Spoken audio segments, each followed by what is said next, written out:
Hello dear students, and now we are going to see the waterproofing steps in the case of water closet and the bathrooms.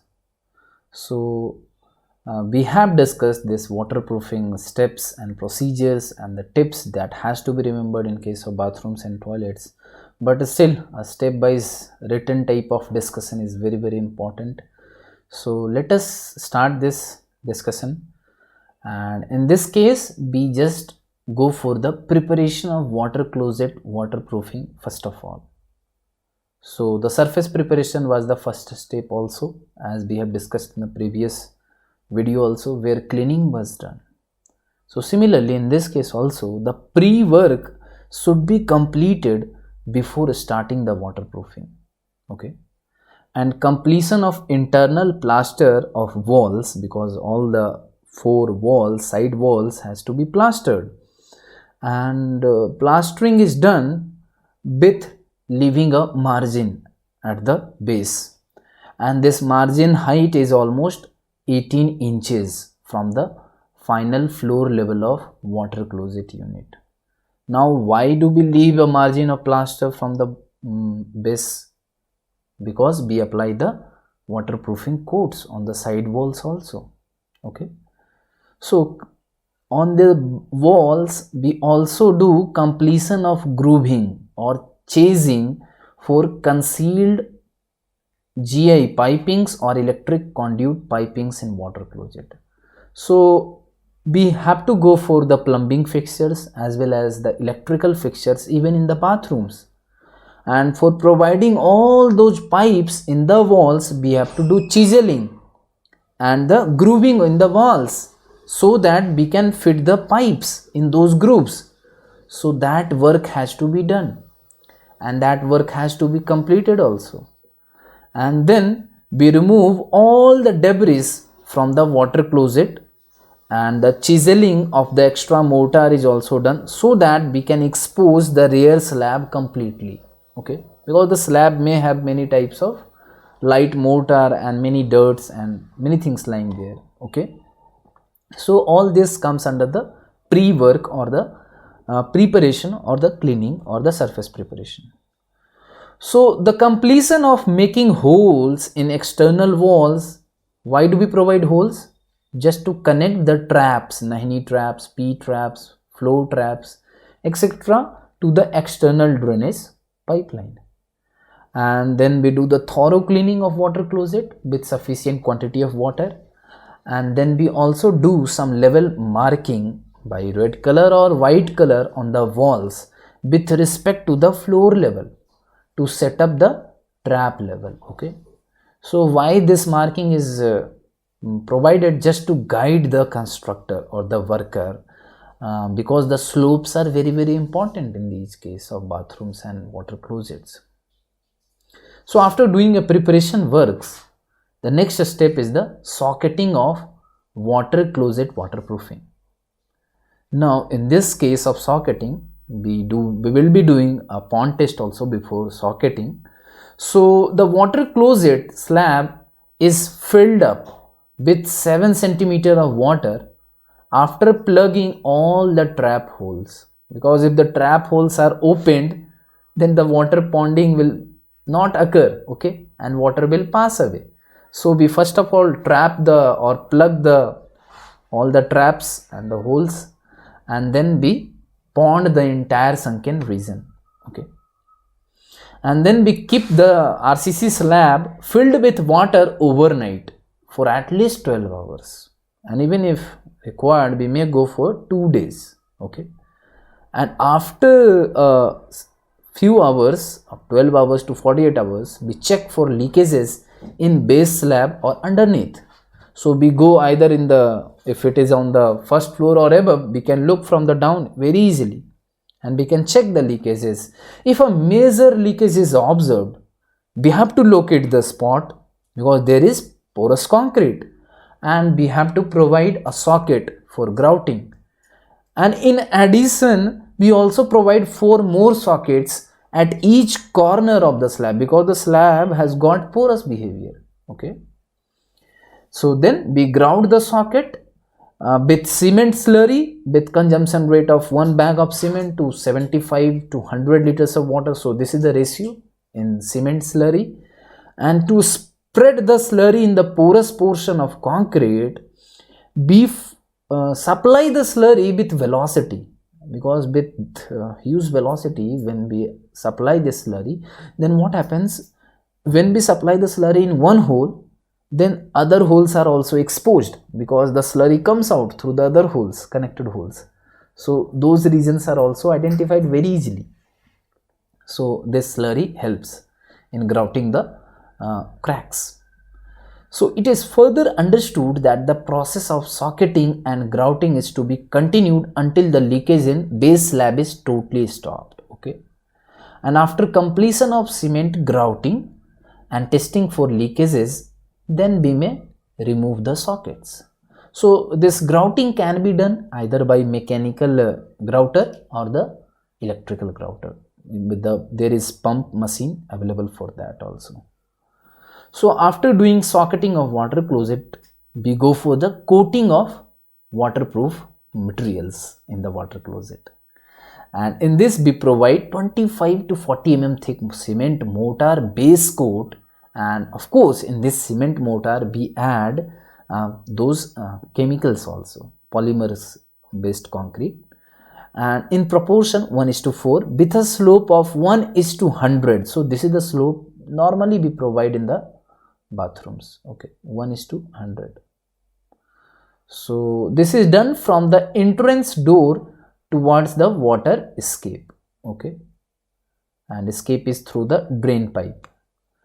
And then we carry out this base coat on all the side walls also up to a height of 45 centimeter. Okay, above the toilet finished floor level. So here the height of water coating that has to be done on the side wall is even more than what we have discussed in the previous video. So keep this base coat full with water up to the slab drop top for minimum 4 days for curing and testing purpose. So this is next level of ponding. Okay, so pond test has to be done at various stages. All right, after doing water coating, minimum recommendation is 2 level of coating. Then we go for the brick coat or brick bat coba, and in this we select the well burnt brick bats. Normally when we go for brick bat coba, then what happens, people take the third quality bricks, either they are overburnt or underburnt. See, there is no use of using those quality bricks even for brick bat coba. Although I agree that we are using the broken pieces of normal clay bricks, but it should not be either underburnt or overburnt. Okay, so we have to only take the well burnt brick bats. Okay, because this is a serious issue. And before laying brick bats, soak them thoroughly in water for at least half an hour. So the bricks should be kept under water at least for half an hour, because that increases the chances that our brick bat coba will be more impervious. Because when we use dry bricks, then they try to absorb the water from the cement mortar paste also, which is not good for the hydration reaction of concrete. So instead we saturate the bricks by keeping them underwater, and then we apply the joints filling with the cement mortar paste. Okay, so we lay the brick bat on the edge and not on the flat surface. Okay, any gaps between the bats should be filled with mortar, and complete the brick bat coat with joints filled with cement mortar in ratio 1:6. Also use waterproofing compound as per the specified dose per bag of cement while fitting the joint. So we add waterproofing compound in that cement mortar also. And then we give a slope of 1:100 in brick bat coat from the entrance door to the water escape pipe. And then finally we cure the coat by ponding water for next 4 days and check for any leakages that occurs. So this is how it is done on the different stages. As you are seeing, this is the main RCC slab which is being shown here, okay. And then we have applied this is the holes, okay, and this is the brickbat cover which you are seeing, and this dark black line, thick line which you are seeing is the water coat provided on the base floor, and then this is also being done on the side walls also. And above this brickbat cover is the cement mortar paste, and above that simple plaster is done, and then there are tiles, okay, at the top. And this is our water closet, okay. And if you remember, this is our P trap pipe, okay. And this is our Nahani trap or the flow trap, and here is the external pipe drain, okay, which receive all the water from this Nahani trap or the water closets. So we do again pond test, in this case again for checking any leakages. So after doing this curing of the brickbat coat, we complete the topping coat with a 1:4 cement mortar, and this is the cement mortar test mixed with waterproofing compound, and finish this coat properly with neat cement slurry. And this finishing is done using the metal float. Now you must have seen the metal float. If you have not heard the name metal float, it is a simple this type of equipment. A steel flat is there, and this is being used just to give a external finishing on the concrete, okay. And this is its handle, and this is used to completely give a better appearance to the external surface of the slurry or the doing plastering jobs mainly, okay. So after doing this work, then we roughen the surface with a wire brush.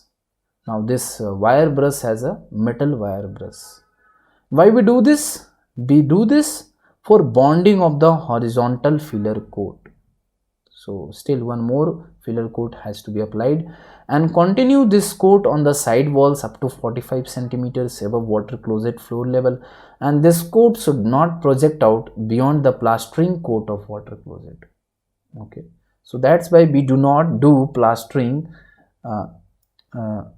till the floor slab, okay. So we leave a margin of 18-inch minimum, so as to avoid unnecessary thickness of the glazed tile dado, okay. And then we cure this final coat for minimum of 7 days with water up to minimum 7.5 centimeter depth. So this completes our waterproofing in water closet, okay. And then we can fix the water closet. So now the last step is the water closet pan fixing and finishing of waterproofing. So in this fixing and finishing job, we first of all fix the water closet pan at required level and considering 15 mm sunk from the floor level, okay. And then we block the P-trap outlet hole with gunny wax and fill the water closet pan with sand so as to prevent any kind of damage that may occur to the waterproofing workmen. And then we also check water closet pan for its center, and its leveling is done, okay. And we fill also the extra gap around the water closet pan over the topping coat with brickbat and mortar in layer up to a minimum of 7.5 centimeter below the top of water closet. And then we do the curing for a minimum of 3 days, and the final topping coat should be done up to 50 mm below top of water closet with a slight slope towards the water closet pan. Then we roughen the top coat surface with a wire brush to receive the mortar with the required bonding, and then continuous curing should be done for a minimum of 7 days with wet gunny bags. So this curing and application of coat will be done in several stages, okay. So first is the brickbat cover. This is very easy to understand. No, first is the waterproof coat, second is the brickbat cover, third is the cement mortar paste, fourth is the cement slurry paste, and fifth is the normal tiles and finishing job. All right. So this is how the fixing and finishing of water closet is done, and this completes the waterproofing of water closets. Okay. So now next comes is the bathroom waterproofing. So here I would like to differentiate what is bathroom and what is toilet. Toilet is a place where water closet is there, where people go for emptying their stomach, and bathroom is somewhere where we just go for having or taking a shower or bath. Okay. So in case of bathrooms, we are just showing a small flow traps. Okay. And these flow traps or Nahani traps receive the water which is coming through all is being collected from all the floors, and to this point it comes by the action of slope due to gravity, and it gets transferred to the external drain. So how do we prepare bathroom as per the conditions of waterproofing is also satisfied? So in this case also we do a preparation work, and in preparation work we do the internal plastering of walls, and we leave a margin of 450 millimeter from the final floor level of the bathroom. You read this. Okay. And then roughening of the plaster should be done with a wire brush for fixing the glazed tiles cladding dado. So for fixing the tiles, you must have seen there are rough surfaces made on the cement plasters. Why that plaster is made with a rough appearance? Just to develop a proper bonding between the tiles and the plaster. Okay. So this is also very important. Then we also complete all the groovings and chiseling of plasters for providing concealed GI and electrical conduit piping in bathrooms, and then we remove all the debris from the bathrooms after chiseling the extra mortar, even if it is lying on the slab, so that the slab would be exposed completely. Okay. And then we also provide the holes in the external walls for connecting the Nahani trap to external drainage line and water leakage drain pipe. And after this we clean the bathroom thoroughly with water, and then we mark the levels with red lines on the walls with respect to the floor level, so that we can set up the traps on a good leveling. Okay. So leveling work is very important, because all the water gets evacuated by the action of gravity only, and this action of gravity becomes effective only if we provide proper slopes, okay, and gradient in the surface. So then after doing all this preparation work, we apply the base coat for bathrooms, and in this case, after stopping any leakage in base slab, we provide 15 to 25 centimeter thick cement mortar base coat, and of course we add waterproofing compounds in this mortar in proportion 1:4 with a slope of 25 mm in 3 meter. Now you can take the slope very easy, 25 mm in 3 meter. So 3 meter has got 300 millimeter. So we can say it is equal to 1/12. Okay. So slope is 1:12 in case of bathrooms. From entrance door towards Nahani trap. Okay.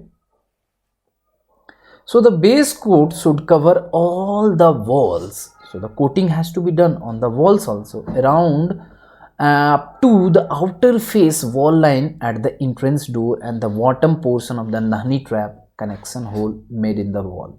So entire thing must be applied with the base coat, and then we flood the base coat with water up to the slab drop for a minimum of 4 days, and this also is helpful not only for curing but also for the testing that how well we have applied the base coats. Okay.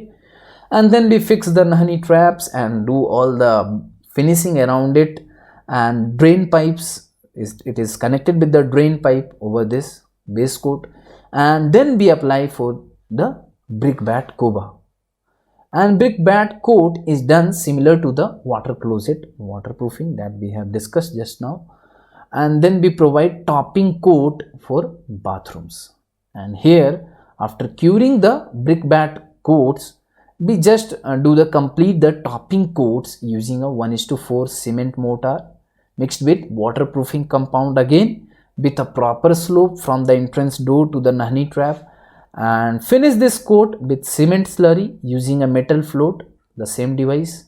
And then we roughen the top coat using a wire brush to receive the tile mortar bonding. So this is the bonding between what? Tile and the mortar. Okay, so that's why we roughen the top coat with the metal wire brush. So we also ensure that this coat on walls does not project beyond the bathroom wall plastering coat. That's why we provide guiding lines with the help of red marks. And then finally we cure the final coat for a minimum of 7 days with standing water depth of 7.5 centimeters. So this is the final pond test which we do in the waterproofing of bathrooms also. So this was all about the waterproofing in water closet and bathrooms. So we will be discussing waterproofing of basements, terrace, water tanks and chhajjas in the upcoming videos also. So till that, stay tuned and stay safe. Thank you.